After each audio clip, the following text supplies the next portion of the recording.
By BCWSA, a weekly recap of your Eagles and news around the NFL. Broadcasting live from Chickie's and Pete's, tonight's show is brought to you by Rob's Automotive and Collision, BCWSA, Chickie's and Pete's, Begley, Carlin and Mandio Law Firm, Penworth Financial Services, Penn Community Bank, The Capitol Grill, and Ventresca's LTD. We now go live to Chickie's and Pete's for the Pro Football Report, presented by BCWSA. Now, here are your hosts from Inside the Birds, Geoff Mosher and Andrew DiCecco. All right, hello everybody. You are listening to the Pro Football Report, presented by BCWSA, right here on 1490 WBCB and 107.3 FM. And seen live at WBCBsports.com. Geoff Mosher here, Andrew DiCecco from Inside the Birds, and greeting us with his presence, former Eagles wide receiver.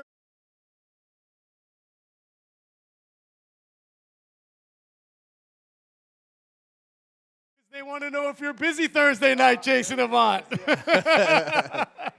They want to know if you could suit up and play Thursday night against the Giants, my friend. No, I can't. No, you can't? I'm too old. I can talk about the game, though. You can talk about the game. Well, that's why we brought you in. Great to see you. You too, buddy. Awesome to have you here. And it's probably pretty fitting that we got him here a week, not only after the Eagles lose, but once again, the passing offense is something that I think we need you to take a scalpel and a forceps to with us, because obviously it's been a big story and it's been a disappointment to say through 5 weeks of the season. Would you fairly call it that? I would say that it's been a work in progress. The disappointment is another way of saying that, but it's a work in progress, and you expect some small bumps because it's a new offensive coordinator. You don't expect it to be so drastic with so much talent on the team. Mm-hmm. But remember, we're thinking about yesterday's success, and today's success won't, yesterday's success won't help today. So the offensive line is the biggest thing that I think that contributes to the passing game. If you are not blocking well or you're not effective in the run game, it's going to be harder to throw because the lanes are less. But overall, this past game, I thought that Kevin Patullo called a good game. And most people don't want to hear that, but I thought he called a really good game. He married multiple formations and personnel groups.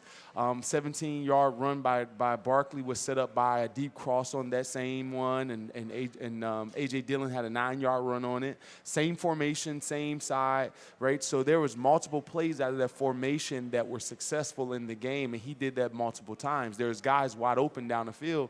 In this game in particular, I would say Jalen left probably a good, 75 yards passing more out there besides the one to A.J. Brown, right? So there's a bunch of positives from the game because I thought the passing game was actually there. And I don't know if it's because we knew that the Broncos were going to play majority man-to-man coverage, but I thought that the scheme, he devised some really good play calls. The one to A.J. Brown was a great play call. The one to Smitty was a great play call. Mm-hmm. The one to Saquon was an amazing play call. So I thought Kevin Patullo did a good job. Now, yesterday, the last four games or so, not so much. But I thought it was a step in the right direction. Now, while we're on the subject of the passing game, Jason, I would love to get your opinion on this because this has been a play that's been talked about pretty heavily since Sunday. The deep shot to A.J. Brown. To me, it looked like a inability to track the football rather than maybe slowing up on that.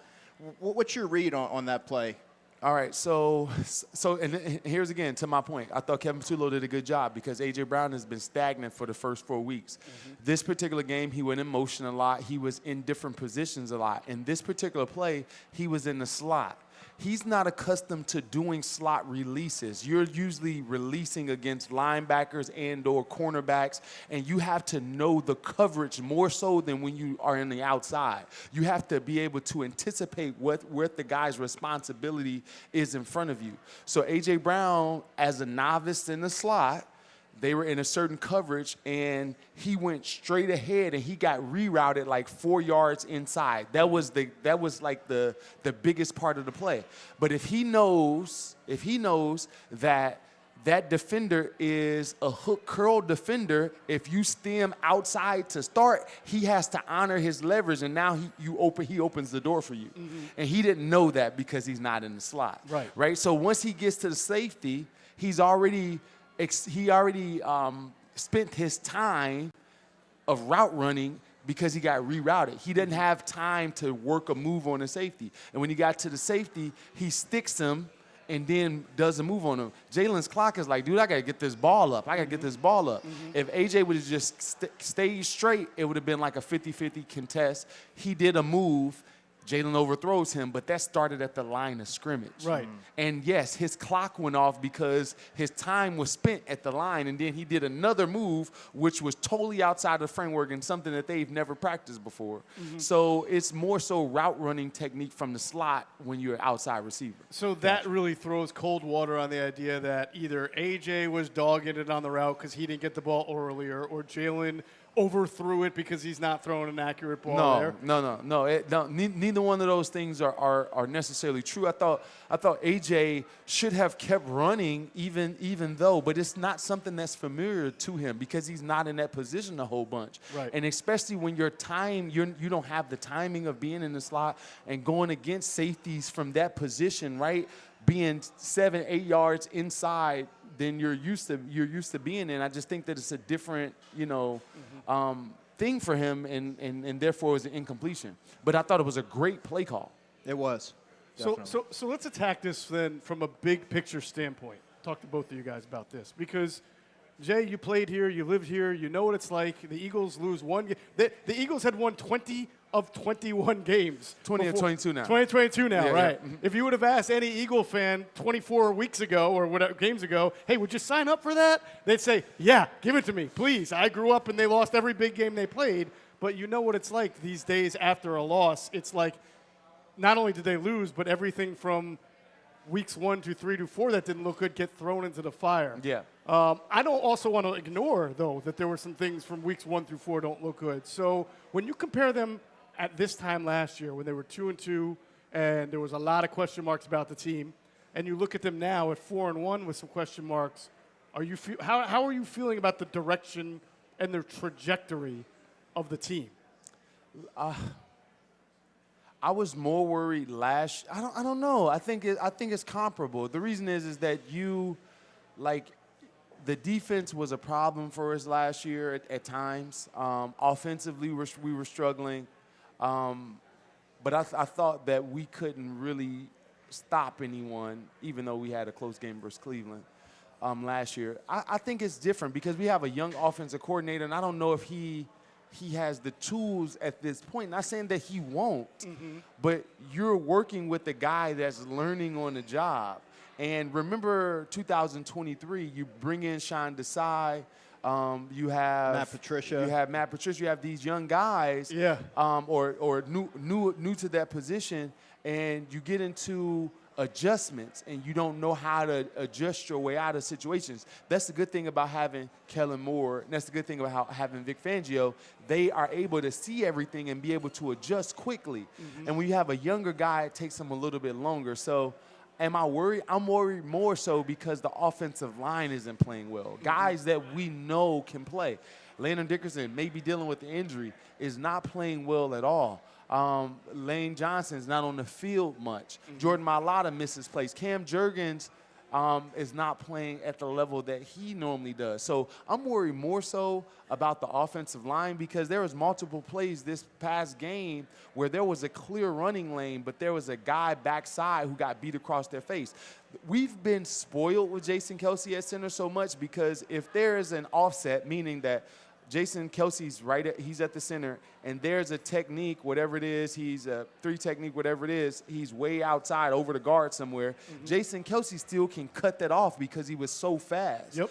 Cam Jurgens can't do that, right? He needs help. And when you don't have a guy like Mekhi Becton or whoever else that can assist, and you have Tyler Steen that's just working for himself at times, I think it's a little bit harder. So the offensive line makes me think that this is totally different than last year. Yeah. Sorry, that was a roundabout way. No. It all starts, right, Andrew, up front and with the running game and the offensive line. And the defensive line. Yeah, but we're talking really, I felt like the defense only let down because they were on the field so much, as opposed to the offense, which snaps, is I mean, and the offensive line, to Jason's point, they're going to take another hit for the next week or two, presumably with Landon Dickerson likely out this week and maybe even next.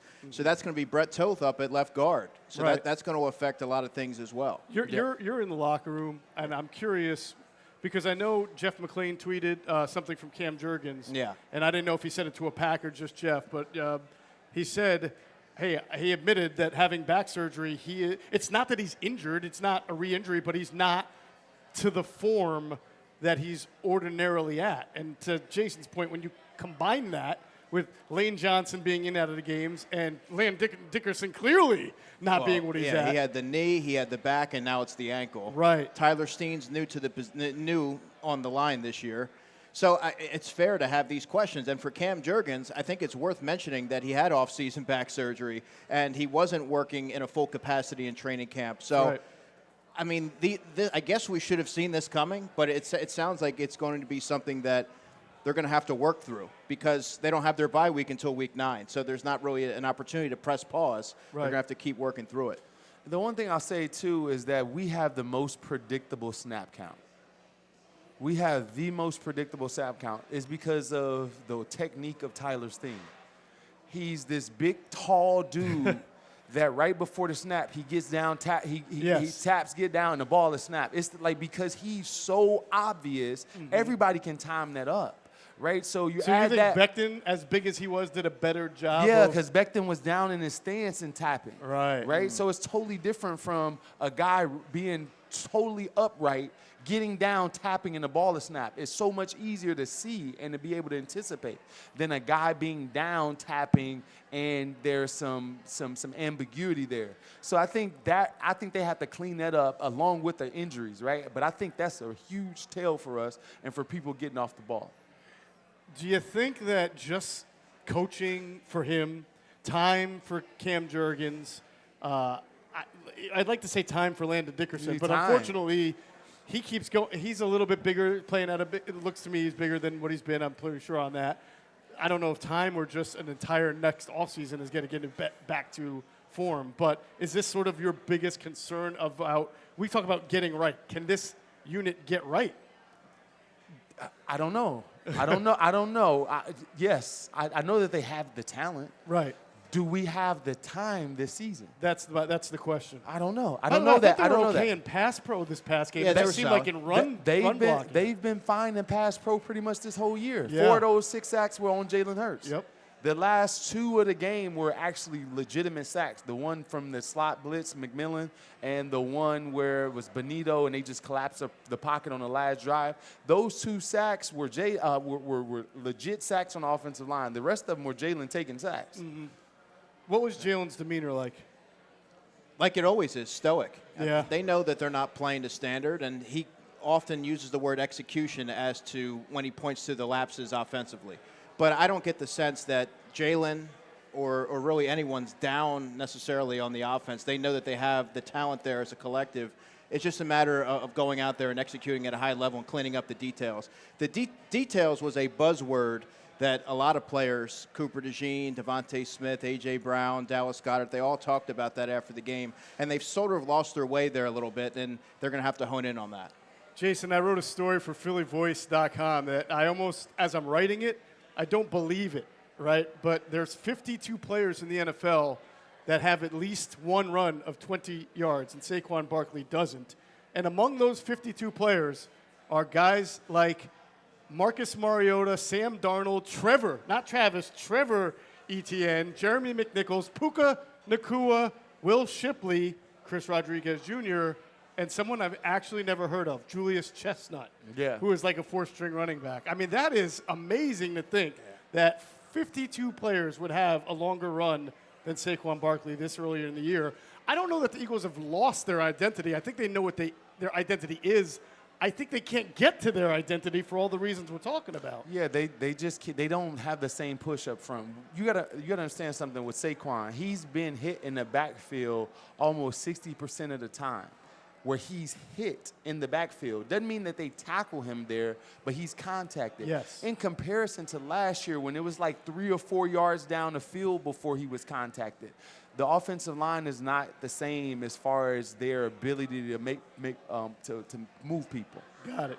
All right, I think I've discovered a trend on how teams are suddenly attacking the Eagles offense that I want to see if I'm crazy, it's a little conspiracy theory-ish, or if there's something to it. But we're going to do it on the other side of the break. That's what's known, folks, as an unbelievable tease, that we do it on the other side of the break. You're listening to the Pro Football Report presented by BCWSA right here on 1490 WBCB and 107.3 FN, seen live at WBCBsports.com at Chickies and Pete's in Marlton. We'll be right back. Hi, it's Pete from Chickie and Pete's. Do you have a large party of 10, 20, even 50 people? We can't wait to treat you like family at Chickie and Pete's. Forget about deposits or credit card reservations. Making a reservation for your large group is effortless at Chickies and Pete's. Lots of options to celebrate and make your night out unforgettable. Order off the menu or select from food and drink packages. Private party rooms available. Make your reservations right now at chickiesandpete's.com. And don't forget, Chickie and Pete's gift cards are the perfect fit for any occasion. Only at Chickies and Pete's. This is Tommy Green from the 1993 National League champion Phillies. Every champion needs a good game plan. BCWSA and I want to make sure you have a game plan when it comes to conserving our most precious resource, water. Whether you're washing dishes, brushing your teeth, or watering your garden, there are ways you can save water and save money. Visit bcwsa.net for tips on conserving water. BCWSA, proven. Your day-to-day life is hectic between having to pick up the kids, make dinner, the countless other tasks that you got to get done. Rob's Automotive and Collision is there to make your life a whole lot easier. Make sure you take advantage of their spacious waiting rooms, the large flat-screen TVs, complimentary coffee and muffins, and free Wi-Fi. So even when you do have to stop, Rob's is there to make you feel right at home. Give Rob's a call today at 215-826-9200 for any of your auto repair needs. We now return to Chickies and Pete's for the Pro Football Report presented by BCWSA. Once again, here are your hosts from Inside the Birds, Geoff Mosher and Andrew DiCecco. All right, welcome back to the Pro Football Report presented by BCWSA here on 1490 WBCB and 107.3 FM.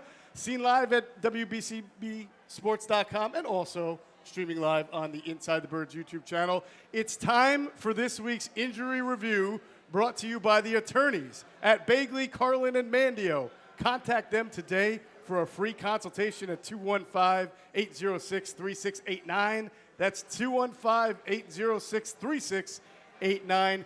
We will get to the injury report. The injury report is not out yet. We've got yesterday's just in case, but I have a feeling it'll be soon. The Eagles are practicing a little bit later. But now back to my conspiracy theory, Jason Avant. Okay. All right. If you look at Jalen Hurts' numbers against the blitz this year, all right, and the past few years, he is one of the best quarterbacks at beating the blitz by every single metric there is. I can bring it up here. We don't need to. I can just say top yards, completion percentage, EPA, everything. In the last two games against the Broncos and the Bucs, they came after him early, and he was like 18 of 21 for 180 and 2 touchdowns against the blitz. So anybody who's looking at this going into a game would say, why am I blitzing Jalen Hurts? There's no reason that he's going to kill me. He's going to pick me apart, right? Both teams did it, and then they stopped in the second half. I had a conversation with Greg Cosell, and I said they must have got tired of him beating their blitz and made an adjustment. And he said, unless it wasn't an adjustment. And that's when the light bulb went off. The light bulb went off over my head. Are teams that are good, like the Broncos and the Bucs, intentionally blitzing Hurts, taking their shots early, and then completely changing the picture in the second half to throw this offense out of disruption? You can make that case because the same is true versus the Chiefs because the Chiefs were lighting him up. And matter of fact, they kept it the whole game. I think they kept it going, the whole game. But the Rams, they did that. So there's definitely a case for that. I will say that yeah, maybe you get someone. I can see that point where you get the Eagles so comfortable in that game plan and thinking that the plays are going to be there and they don't have to deviate or have to adjust, and then therefore you're playing similar concepts but you change them. And yeah, so you know that they're going to play man, which the Broncos did, but they were playing off man more in the second half. Spies. They were playing catch. They were coming down in spies. They were doing things differently, right? So I can see that being. I think that's good, and I thought Todd Bowles did a great job of, like, Jalen almost threw multiple picks in that game because he did the cover 2 invert, where it can look just like cover 0 at times, or you know, a 6-man pressure. So yeah, I think that's plausible for sure. You have to be very secure in your team and its resolve to be willing to take some early shots like the Bucs were and the Broncos were. I can't imagine the Giants are doing that. Are doing that. Unless I don't think they can do it too. But I don't think they can. But I think it's a logical explanation, Geoff, when you look at the previous games. Denver, you look at the Bucs, and you look at the Rams and the Chiefs game. Right. That's the only logical explanation, because all of a sudden they're not finding that same success, and they're playing the Eagles differently. So, I mean, I believe there is something to that. I'm curious to see if a team maybe like the Vikings, who the Eagles face in 2 weeks, are trying to implement something similar. So, and the other point that kind of makes that is that the Eagles are going to adjust if there's an entire game of one thing, right? So you go and you play your coverage the first half, and now the Eagles are going to adjust second half. But if you go out and give them blitz, now they don't have the time to adjust in the second half, and maybe that's a coaching point or philosophy that someone else has done. Right. Maybe. I'm just wondering, can that now be a blueprint for teams? I don't necessarily know. The Eagles had chances to execute. Right. In this game, it came down to execution. Just think about Courtland Sutton made plays in the third and the fourth quarter when it was called. Our receivers and our players did not make those same plays, and/or we were hindered with a penalty that put us in a long yardage situation, and we were never able to overcome it. You think about the last or the second to last drive of that game. I thought it was the backbreaker that kind of explained the entire game. Will Shipley gets out to the 40. Devontae Smith gets a catch. The next catch that Devontae Smith you get a legal man down the field. They work themselves back into a third and manageable. They get into a 4th and 6 or 7. Devontae Smith catches one down the sideline. They're in field goal range in order to go up and/or score a touchdown. It's called back because Jahan Dotson he's moving, and it's an illegal shift, right? So we've been plagued by that same stuff the entire game, and I think that is the coaching point for the Eagles. Yeah, you can say, okay, it's a strategy, but there were so many plays left on the field for the Eagles, and I know that they're killing themselves, and it was not the referees. The referees had a terrible game both ways, because both teams can look at the referees and be like, oh, this is terrible. Because the flag that they picked up before halftime on Keely Ringo down the side, I was like, what the? I've never seen them. That was pass interference, and they picked it up. Right. They didn't even call the one on us at the end, but at least they didn't pick up a flag. You know what I mean? It was definitely pass interference. You know, so both of them were pass interference, but I'm saying it kind of, I thought the Broncos maybe got one more call than us, 2 more calls, you know, but I don't think that's the reason, but it's the self-inflicted wounds that the Eagles have. Can this offense be, even to Jason's point, some of those shots, it feels like they're a little bit sort of shot play reliant now instead of a nice marriage of run, intermediate, and go deep? I thought they did some intermediate. They hit the intermediate levels RPOs, a little bit. when they were doing definitely. that work well. Against the Broncos, and there have been times in the Rams game, not consistent enough, but there have been times where they've been utilizing the middle of the field and those short to intermediate levels. But to Jason's point, there are plays to be made at all 3 levels. They just haven't executed enough at a high clip in certain instances. So I think we're having a totally different conversation about Kevin Patullo. Like, for instance, I go back to the Kansas City game. That first play of the game, Grant Calcaterra misses on protection there, gives up a sack fumble. They had A.J. Brown on the other side of the field, who likely would have been the shot play. Yeah. So there are plays to be made. Yeah, I say that when it comes to this offense, the RPO game, I like that they brought it back because we haven't seen it to scale as much as we saw it this last game. But you have to be able to have some call it and run it plays where it's out of Jalen's hands on whether he gives it or makes the decision to pass. And that's why Saquon didn't get as many carries as that he's gotten in the past is because Jalen was making that decision to take the ball out of his hands. Right. So you need to have some run it plays, some just call it as a run play and run it. The other thing, too, is that later in that game, it was a critical third down that we needed to sustain the drive. They were in a 2-by-2. They ran double slants. They ran that play three other times. A.J. Brown caught 2 other slants that way. He caught another slant on the back of a RPO. Mm-hmm. If you keep running the same plays over and over and over again, A.J. Brown had how many catches in that game? 5. Five for 43, yeah. All of them were slants, basically. Yeah.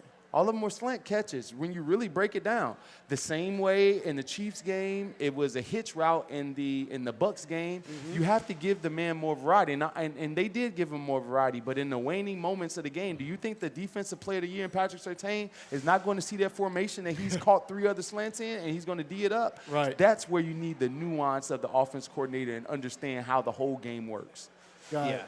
Has to be more variance. All right, so we are still waiting. Obviously, the Eagles practicing, and it's not really a practice. So for everybody to understand, a Thursday night game, you don't put the pads on, the shorts and shells. You basically have walkthroughs each day of the week, Monday, Tuesday, and Wednesday. You got to preserve the bodies, and so they do these a little later. So the report. What time did practice start today? 5:15? No, 5:10 was locker room. Practice was at like 4:15. Okay, It so was it's still a little later than normal, and we were waiting on the injury report. So let's talk about what we know from after Monday. Saquon Barkley was on again, it's an estimated practice report because they estimate what would happen if they really had a practice. Saquon wouldn't have practiced. They call it knee, but I know he spoke today, right? And he told everybody he's fine, put it to rest. He's playing against the Giants, so that's good. You just got to be – I've always thought, though, you have to be a little concerned with the volume that he's getting so far and not just the volume, but last year he took a lot of these runs to the house and nobody ever touched him. Jason brought it up. Yeah. He was averaging the highest yards per carry before contact in the NFL. Now he's among the lowest. So – he's already taken a lot of contact. I think that's something you got to worry about a little. Yeah, I go back to the Tampa Bay game. If you remember the play where he went down for a moment, then he waved off A.J. Dillon, yep. I think that's where that injury probably took place. Sure. And then so we'll have to evaluate the mileage on him as these games go. Grant Calcaterra. Now, that was weird. He took a shot, right, early, and he had to leave and go back to the locker room. When I was watching the game, I literally said to Barrett, I was like, dude, he's out of the game. He's like, really? I was like, he's out. I was like, dude, it's the same Brent Selleck stuff. I don't know what it is with tight ends. Stiff arm and get out of bounds. Like, right. It's one of those things. I can take this guy on, and he gave him his back, and that dude Hufanga is not going to slow down. No. He's not. So you got to know who you're playing against. And he took that shot to the back and didn't come back to the game. Yeah, I actually thought initially he might have been concussed because he looked woozy. He was just in pain. A lot of it. right away, I was like, oh, he's out. I was like, dude, get out of bounds. What are you doing? Yeah. Superman? And he's not even that big of a guy for that No, he's position. not. He's tried to lower his shoulder when you can just use your stiff arm. The guy's momentum is going to carry you out of bounds, but you don't give him your back, and he gave him his back, and you never know what's going on with him. So if he doesn't play injured, is Cam Latu, who I think has made some decent blocks so far and has played well on special teams. Twice this game. He missed. Say it again. He was really close on punt blocks.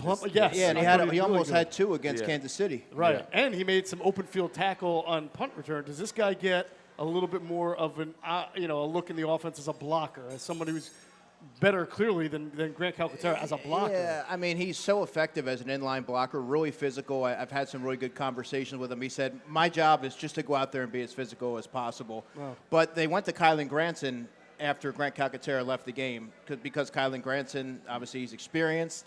He's more of a receiving threat, but I think that Cam Latu has played his way into a larger role, especially if you have Brett Toth at left guard. You're trying to find different personnel to maybe shake the running game free. He would make a lot of sense, at least in a more expanded role. Gotcha. So you're telling me the guy who went to Alabama said his job is to be very physical? Total shock right there. He was the only player that I could think of at the tight end position in training camp that was able to stand up Jahad Campbell when Jahad Campbell was attacking downhill. In like the one-on-ones? During like 11-on-11. Oh, wow. Yeah. Nice. All right. And obviously we're all waiting to see the result of Landon Dickerson. So I don't like to play the speculation game, but he left with an ankle and you get a short turnaround. I don't know that it's not just best to give this man some rest. I don't know. I know if you can play, you should play, Jay, but he's been playing and he keeps coming out with injuries. Yeah, we would have to play.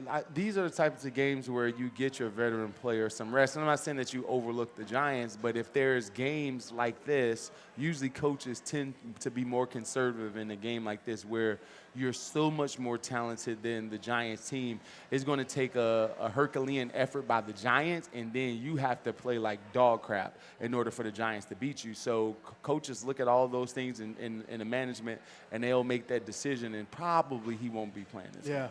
So that would mean Brett Toth would get the start. He had like a holding. He had an inside penetration on, I think, his first or second snap. But I will say, for an offensive lineman, I didn't feel like I was constantly saying his name in a bad way throughout the game. So I guess that's my way of saying I think he can adequately get in there, but this is not good for the offensive line that's trying to get some continuity. And our scheme doesn't help us, right? So we're so used to having stalwarts at every position that it's kind of blasphemous for Stoutland to put in someone to help assist and chip, have a running back to help the left guard out. Like, that's not foreign. That's foreign to this offensive line. So, right. So I don't know if that helps us at all. All right, real quick as we get into a break, Nakobe Dean, think he plays? Vic sort of left it wide open. He said it's possible. He was, estimated full go. He was full go last Friday. I don't know, given the MetLife Stadium turf, if this would be the week that you want to have him ready to go. That's a great point. But he's really close. I have something on the other side of the break. Good. Hey, look at you. You caught up on the teas, man. That's good. All right, that was this week's injury report. Review brought to you by the attorneys at Bagley, Carlin, and Mandio. Contact them, again, for free consultation, 215-806-3689, 215-806-3689. When we come back, we'll talk a little more Eagles football here at Chickies and Pete's in Marlton.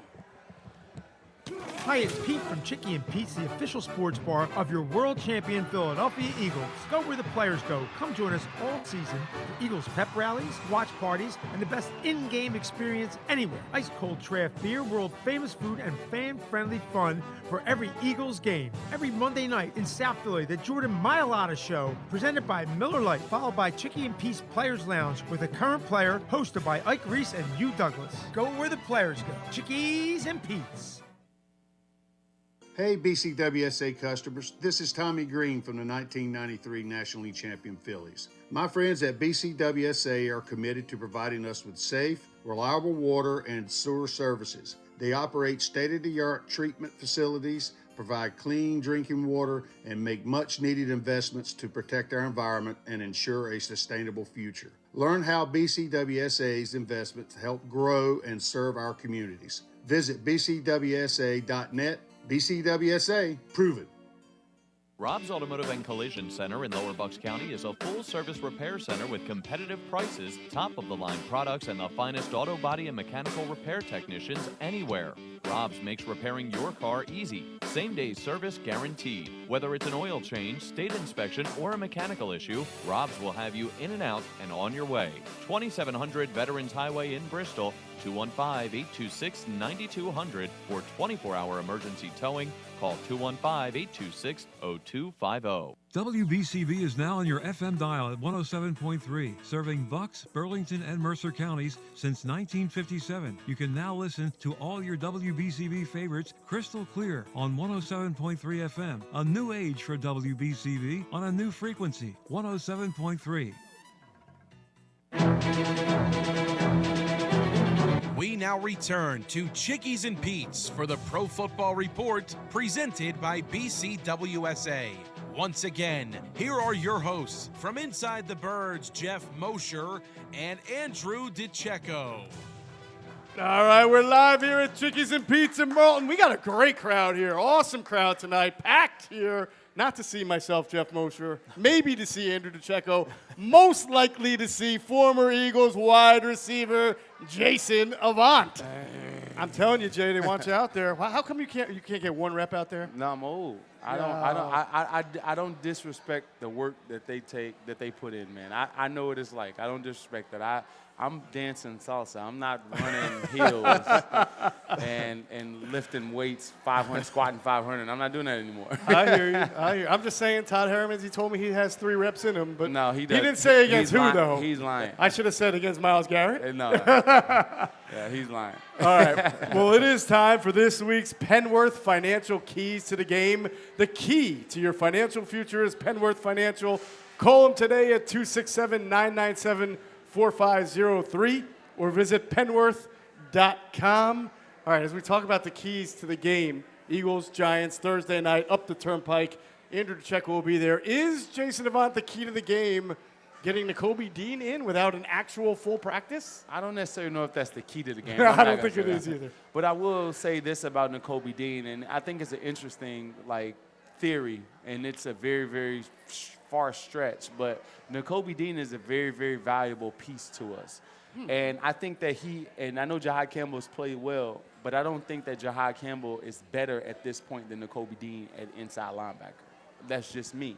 Wow. At this point, I think that his talent is greater, but when it comes to diagnosing, when it comes to blitzing, and when it comes to shooting a gap and avoiding a stiff block from an offensive lineman, I thought Nakobe Dean did that extremely well last year. Now, what did Jahad Campbell, who was his comparison? Micah Parsons. His comparison was Micah Parsons, right? And I think we need help on the edge. What do we have in sacks? One guy has 1.5 sacks for us, and that's Darius Smith, help on 2 stunts that helped get him home. Right. So why not try Jahad Campbell on the edge a little bit and put Nakobe Dean at inside linebacker just to see how it works. But you need to get the reps of Nakobe Dean being healthy on film so he can be a valuable trade piece no matter what. I don't disagree with that philosophy. I feel like, Andrew, I would need to see Nakobe Dean's not just conditioning, but this is a very serious injury, and a lot of guys aren't the same when they come back from it. I'm not saying now. I'm saying before they make a serious move to get help at defensive end. Because you know Howie is going to make a serious move to get help at defensive end if we continue with the production that we are having right now. Right. Yeah, I want to add to what Jason said. Jeff, you know I've written a lot about Nakobe. I've had a lot of conversations with him. Yes. I think in many ways he was the heartbeat of that defense last year. Highly intelligent player, can diagnose plays. Whenever you hear Vic Fangio talk about him, he speaks glowingly. He doesn't offer that kind of hollow praise, period. So I do believe that when he is ready to go, he's certainly going to have a role on defense. Yeah. I guess I constantly go back and forth with, well, what is that role going to be? Is it like, as Jason suggested, an off-ball linebacker, and then Campbell goes to the edge? Is that a permanent thing? Is that an occasional sub-package or package thing? Or I think the problem is, Jay, and you know this probably as well as anyone playing in the league, is once a first-round pick gets in there and shows you at very least a baseline ability to make plays and continue to grow, like you said, with the upside, it's hard for an organization to take that guy and start playing him somewhere else for the sake of someone who's on the last year of his deal who may not be around past this year. And I have a feeling that might be a grapple in the upstairs, right? I think it was the same way with the Cowboys. Micah Parsons was thriving at linebacker, stand up. He was thriving, but what happened is that you had DeMarcus Lawrence. Was DeMarcus Lawrence at the time? Yeah, they had Tank so there. you had guys go down, and they needed someone to fill that void. And I think we're in that same situation where Nolan Smith is down. We're not getting production out of other guys, and I think that you might as well give it a shot. Okay. Yeah, I think at minimum, he's a really good run defender, and he's also a good blitzer. Right. So at least situationally, they should be able to find a role to get him on the field. Yeah, yes. And I agree with this. I wonder if Nolan comes back. Nolan's not too far away from coming back, though. He could be back in 3 weeks. But he still had maybe. But Nolan, even when he was there, he's not getting production. Mm-hmm. And teams are passing the ball on us. They're dropping back a lot, but we're bottom of the league in sacks. Like before last week, I think we were 29th to 30th in sacks. We had 5 in 4 games. Which is why Vic is blitzing at a higher rate than he has blitzed in quite a while. Because we're not getting home. Interesting. So let's take that element of it and project it to this game against the Giants. Andrew, what would be your number one key for this game against the Giants? get off to a fast start offensively, put the team away early, and be able to kind of lean on your running game. And this feels like a really good get-right spot for this Eagles team, especially coming off that loss. And I think the key to that will be getting off to a faster start, trying to get some things clicking and executing at a high level. No, one could argue against the Broncos and the Bucs, they got off to a pretty fast start both times. It was how they finished that. Yeah, but those, they have to be able to sustain it. That's the key. Of course. What do you think of this Giants team that is I don't want to call them rejuvenated. They just lost to a winless Saints team, but clearly they like what they've got now at quarterback. Well, so I say the key to the game for the Eagles against the Giants is to keep them honest. And the way that you keep a team like this honest that has really good pass rushers, that's the strength of their team, is they have really good pass rushers. And Brian Burns and Abdul Carter, they want to get sacks. So to keep them honest, you do what the Broncos did to us really effectively. They captured the edge. They were able to get out on the edges and hit guys in the flat. Had multiple toss plays, and I'm getting frustrated thinking about this, how many times I saw Pat Bryant block Josh Uche on the edge, right? So I would say if we can get to the edges and keep these guys honest, now they got to think about that the rest of the game. So it kind of helps us in protection and also opens up the inside zone. So I think that's like the key to the game, is to get on the edge to start. So I like that you're pointing this out. Last week I wrote for Philly Voice, I do a story about the opponent every week, and I put some all-22 clips in. And one thing I noticed about the Broncos, and I think the Giants have the personnel to pull it off. Discipline is a whole other issue. Yeah. But the Broncos aren't just great at pass rushing. They had a plan. They never got inside the offensive tackle, so they never let Jalen break to the outside and then stunt in the middle, cause traffic. Jalen, for the first time all year in quite a while, did not have lanes to run through when the team brought pressure. The Giants have good pass rushers. What I wonder is, in the moment here, in a prime time, will they have the discipline to be able to do that? No, I think that they've been so reliant upon the defensive line that they get home any way that's necessary in order to help the team. So having structure the Broncos defense is one of the better defenses in the league overall when it comes to coverage, when it comes to Vance Joseph devising a scheme, when it comes to the way that they rush the passer and how they get off the ball. And not only when Jalen did have a few lanes to get up, the second level triggered so fast that he had to get down. The guy, they just think about this in the Broncos defense. They had their second-round pick or first-round pick, I can't remember which round, but a great young player in Jahdae Barron guarding Goddard. Yeah, first round. He's their dime corner. He's their dime. He came in just to guard Dallas Goddard. Yeah. In multiple situations, they had Riley Moss guarding Dallas Goddard. Like, just think about the wealth of talent in the back end for them. I thought that was the best secondary in the league. Top to bottom. Not saying that we don't have guys in Coop and Quinion, but top to bottom, all their players, I thought was the best secondary in the league, and that you can do more with them. Right. So the Giants have tried to get with the times, right? I mean, they've got this defensive front we've just mentioned. Dexter Lawrence, Abdul Carter, Kayvon Thibodeau, and Brian Burns. You could argue that if things were great, they may have the best four-man rush in football, but they also, in the offseason, Andrew, they bring in Paulson Adebo, a corner. I thought their safety last year, Nubin, played fairly well. They're trying to get Banks to play better, a first-round pick.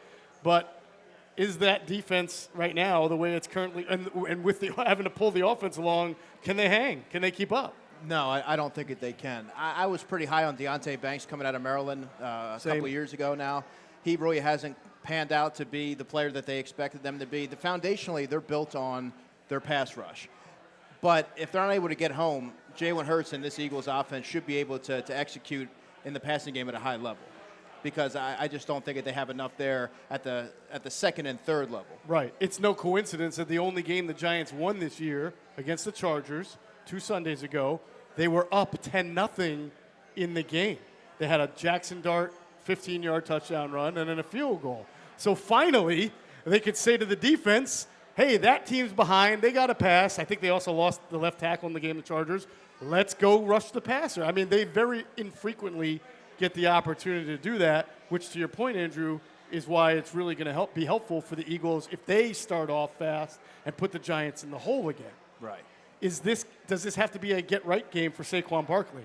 Like, we can't go 6 weeks here without Barkley having a big game, can we? No, but if the knee's bothering him, you don't just want to continue to, add some wear and tear. You have other players like A.J. Dillon and Will Shipley and even Tank Bigsby that you could lean on. I don't know if this has to be a get-right game for Saquon. Mm-hmm. It's going to be health-dependent, and the injury report actually just came out. Oh, it will. Let's check that out. Well, we'll get to that on the other side. But, Jason, real quick, would you think it behoove the Eagles just to even diversify their run game a little more, a little maybe Tank Bigsby once in a while, a little A.J. Dillon, Will Shipley? A.J. Dillon is averaging like 7 yards a carry. Yeah. Right? So he's pretty up there, pretty high when it comes to that number. I just think that teams are not viewing him the same and keying on him as much, and he's probably the benefactor of Saquon's success. But I think you have to get Saquon going in some method. And I just think that we're so used to running inside zone, and outside zone has worked a lot better for us. And outside running plays have worked a lot better for us this whole year. Right, which is not what they typically do. Right. It's not what they do. And so we get tired of doing it rather than, hey, let's just run outside until they stop it, and then we can come back inside. I don't understand that philosophy. Do what works or change it up. Just don't keep doing the same thing.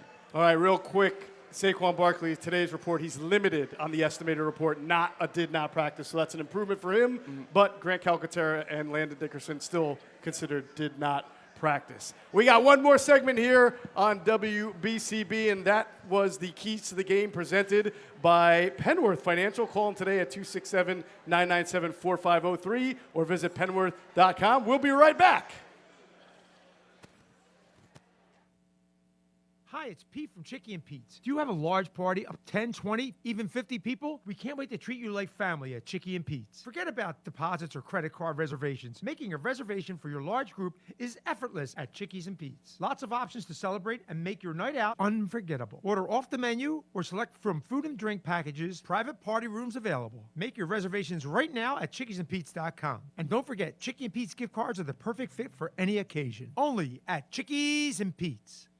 When an Eagles player gets hurt, the team takes care of him. When you get hurt, the attorneys at Begley, Carlin, and Mandio will take care of you. They understand that a severe accident can be a life-altering event. You need a reliable teammate to fight for you. The attorneys at Begley, Carlin, and Mandio will get you great results.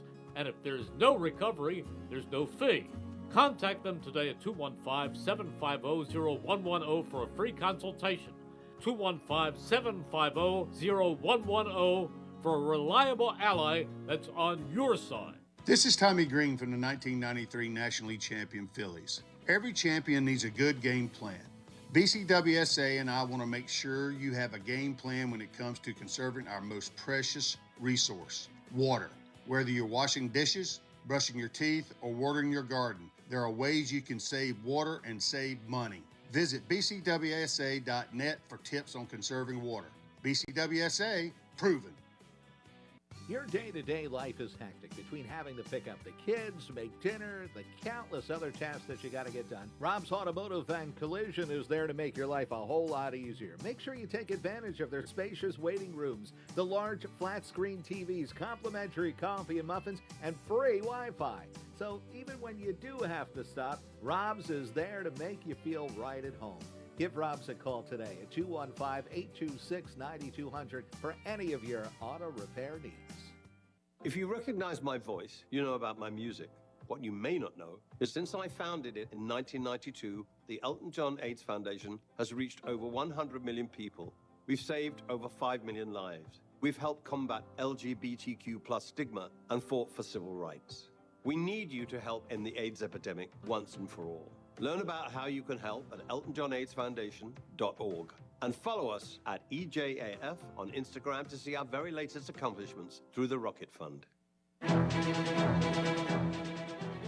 We now return to Chickies and Pete's for the Pro Football Report presented by BCWSA. Once again, here are your hosts from Inside the Birds, Geoff Mosher and Andrew DiCecco. All right, we're back here at Chickies and Pete's in Marlton. Geoff Mosher, Andrew DiCecco, and former Eagles wide receiver Jason Avant as you're listening to the Pro Football Report presented by BCWSA right here on 1490 WBCB and 107.3 FM. And, of course, seen live at WBCBsports.com. and streaming also simultaneously on the Inside the Birds YouTube channel. All right, Eagles Thursday night. They have romped on the Giants pretty well when they're supposed to. I want to ask you about this defense, Jay. Going up against, obviously, a rookie quarterback making his third start. Quinyon Mitchell has played at a really high level. I know he probably – he's almost built up this expectation now, right, where he's got to shut down. And there are probably a couple reps against Cortland Sutton that he just didn't get it done. But he's still a very talented corner and probably the best the Eagles have had in a while. Yeah, so Quinyon, talk about the tale of two games in one game, right? So the first 3 quarters, we're like, dude, he's locking Sutton up. And Sutton is like the most underrated receiver in the NFL when it comes to his production, when it comes to his route running from being 6'4" and being able to locate the ball. Is just a strong dude and just a solid player. He's just one of those under-the-radar guys. You look at his stats and you look at what he does and what he does for his team, and you're like, dude, I can't believe this guy's this good without recognition, you know? Mm-hmm. So you have it early doing well, and then the last, quarter or so he goes for almost 100 yards on you. So it's one of those welcome to the NFL moments, because I don't know if Quinyon had a welcome to the NFL moment last year, right? No, he did not. So, and then after shutting down Ibuka the last week, and you have that happen, I just think it's one of those things about the NFL is, dude, you got to be focused and ready and have your confidence up high the entire time. So Quinyon is definitely great at coverage. There are certain things that I think that he has to do a little bit better. He relies so heavily on his speed that he gets himself in bad position. If you look at Patrick Surtain will give up an underneath slant or give up something like that, but he usually finishes on top of a wide receiver, so you don't go over the top of him. Normally, Quinyon is so fast that he's like, dude, I'll catch up in the end. And so you see him get into a place where it's a 50-50 ball, and he's trailing, and it's hard to wrestle that ball away from a dude at 6'4", but it will be a much better position if you're on top the whole time and use technique. So he has a lot to improve on, but he's a great young talent. Yeah, and does he get, Thursday night off with a no Malik Neighbors for the Giants to throw to? Well, I mean, it's the NFL. I mean, every player's got, varying degrees of ability, but who's he going to be up against? Darius Slayton or? I would imagine Slayton. Slayton has some good games against us. I don't want you to discount it. That's the pre-Quinyon Mitchell era of Eagles going through corners, but he can run. Yeah. He can run. He can run. Yeah, and when you have a guy that can run, anything can happen. Yeah. He's been around forever, it feels like. Yeah. So it looks like Theo Johnson has emerged a little bit from for the Giants. Yes, Jason, I have to talk about a Penn State player. You knew that was You knew it was coming. What happened this week with Penn State, buddy? Can we not?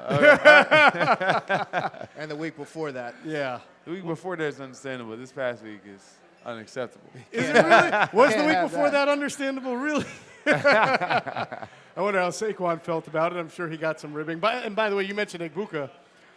One of these days, if the Eagles and Bucks play again in the playoffs and we're doing this show, we're going to have a talk about that guy. He has been unbelievable through the first 5 weeks of the season. And both of us are going to have to say something nice about an Ohio State guy. And I don't think either of us feel comfortable about that. Well, he's a Bucks guy to me. I don't even think about where he wants to go. There you go. There you go. But really, this Giants offense, I mean, with their offensive line the way it is, they should struggle against this Eagles defense to move the ball and to be able to contain the pass rush, don't you think? Yeah, I think the key for this is going to be interior pressure. And when I look at the Eagles defense, the hallmarks should be interior pressure and dynamic second-level play. This should be a big Jalen Carter game, but let's not forget he's been dealing with that shoulder the last few weeks. And it seems like it's going to be something that lingers. It's the same one that he had in training camp. Yeah. Jay, how about Zadarius Smith? The guy just goes from team to team the last few years, and he goes and plays pretty well. Yeah, he's been schemed open the few times that he's gotten home. Twist stunts, free rides, yeah. So, but he's doing good. He's the only guy with on the edge that has some pressure. So, hopefully he can continue it up. I'm disappointed, and I know I just think that we're dealing with injuries, and guys are toughing through it. And it's kind of unfair because we're expecting them to play through it, but Jalen Carter's a shell of himself.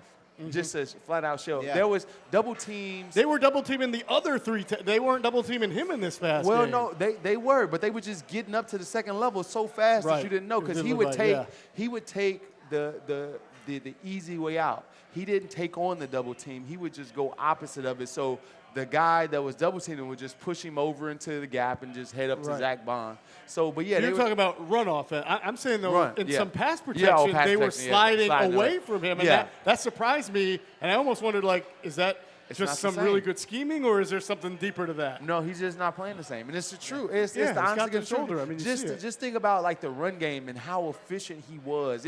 Like, getting in the backfield. How many tackles for loss a game did he average? You know, so, and you just don't see those splash plays. Yeah, this interior front, Andrew, it's like you've got Jalen Carter, you have an improved Jordan Davis, Moro Ojomo was the star of camp, and I don't think they're playing poorly, but you haven't yet seen them all pop together and really create this sort of overwhelming interior presence. Yeah, Jalen Carter didn't really dominate in training camp like we saw the previous summer, and you have to think that the shoulder is impacting that a little bit. Ojomo I really like, but he's undersized, and I think you're seeing that in how that manifests in the running game. Jordan Davis has been a revelation, though. Yeah. Jordan Davis has played well, but collectively, Geoff, to your point, no, you haven't seen them all sort of fire in the same game. When Jordan Davis and Jalen Carter's out of the game, we got no chance. Like, as far as, like, stopping the run. When Byron Young and Ojomo was in there, they were getting destroyed, just like pushed all the way back. Right. And it was to the point where when both of them were in it, the guys took one break and they were coming back in. It was like, oh, we can't play football like this. Right. And so the Eagles got to solve that. And I don't know how they can, because they had a very deep defensive line last year in comparison to this year. Yeah, I feel like this year, it's not like they've been bad against the run, but teams have probably had more. Yeah, maybe they have. Yeah, they've been bad. Teams are running for their standard. Yeah, they've been over 100 yards. The running backs have been over 100 yards. So it's and that's obviously where it starts. All right, the drama angle. We have to address it before we close it out here. Okay. And obviously, you've seen a lot in your time with the Eagles. When you go back to this relationship between Hurts, A.J. Brown, his receivers, they all had a meeting yesterday, talked it out. Saquon was the mediator, and this is from Jimmy Kempski, my colleague at Philly Voice. What does that tell you, Jay? Is that normal to you, or is that a sign of something good, something not good? Whenever that meeting has to happen, it's never good. True. So you don't meet when you're, when everything is great. So I just think that perspectives. It's easy for us to sit in this seat. So let me break this down for you, and we don't have that much time, but winning is the central thing. That's what we want to do. Everyone wants to win, and Philadelphia wants to win. All of us do. The only thing is that Jalen's winning equals money. The quarterback wins equals a big contract. The same is not true for a wide receiver. But he did get it a big extension. I mean, he's getting paid handsomely. Production gets contracts for receivers, not wins. Right. Production does. Right. So when it's time to go to Howie, and Howie says, you know what, your production is not the same, I want you to take a pay cut. Damn, why is my production not the same? Because I'm not getting the ball. You're making a great point, by the way, because people forget about that. And they just did this to Dallas Goedert. Right? Exactly. They do it to every player pretty much. Have. And so what A.J. Brown is saying is, yes, I want to win, but at the same time, I don't want you guys to take my kindness and my desire to win for me being a dummy and not being a shrewd businessman. Sure. So I want you guys to prioritize me catching the ball too, because I'm helping your quarterback get his money. Yeah, that's fair. I mean, not only did they do this to get Dallas Goedert, but they did it the year before, I think, the Slay, right? Where they're it's every year. Yeah. And who you think is next down that dusty road? Yeah. So his separation analytics, if you pay attention to those kind of things, are down. Is that the route and usage, or do you think you're seeing a player who doesn't separate like he was 2 or 3 years ago?